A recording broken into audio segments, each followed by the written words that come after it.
Sign at all that the hot housing market is beginning to cool? I know it depends on location. I got all of that, but is it cooling anywhere? No, I think the supply and demand imbalance is there to stay. And I told you before, I don't think we can build homes quick enough to, add the extra supply for all of that outsized demand. There's still $3 trillion worth of people's savings in savings accounts, checking accounts, money market accounts. So there's still a lot of capital out there for people to buy homes.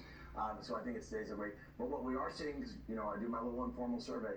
We are seeing sellers that have their homes on the market getting a little nervous with some of these inflated asking prices and beginning to lower asking prices so that they can sell their homes and not being as greedy as they had been. Greedy? That's not greed. There's nothing wrong with going for a higher price. It's capitalism, but you know what? If they want to get out and they want to move on, holding out for that extra $10,000, if they can make a deal, I think they're trying to just make a deal. So they don't like holding on for long. They really want a fast offer, big profit, and walk away. Walk away. It's houses that hit the market that have, and the bidding wars are still there. The problem is there aren't as many bidders. So when there were 10 bidders, now there's 5.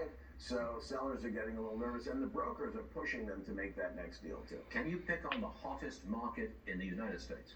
I will say that Florida is still the hottest market. I believe you have some real estate. I do have a house in Florida, and I'm not trying to sell it. But I was just in Jacksonville. I was emceeing an award ceremony in the real estate industry in Jacksonville. So I was talking to a lot of home builders, and even up there, which Jacksonville's the top of the state, northern part of the state, that market is on fire, and everybody's saying the same thing. I'd love to sell my house and cash in on it, but I couldn't find anything else to buy, so I'm just going to stay put. You know the Florida market really well.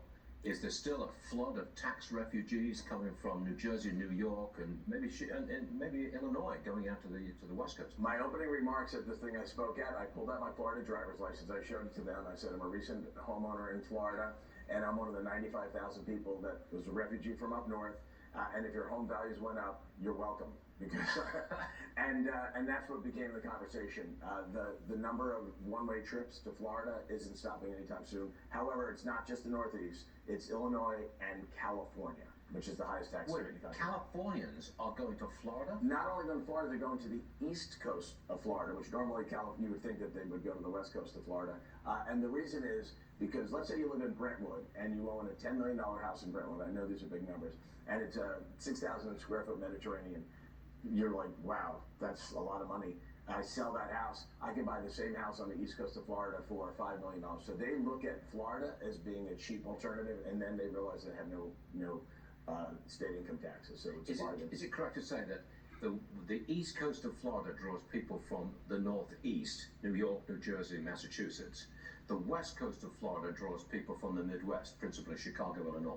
Historically, but that has shifted considerably. My block in Florida, the guy across the street from me is from Texas, the guy down the street from Illinois, the people next door are from New York, and the guy, there's a Silicon Valley guy at the end of the street.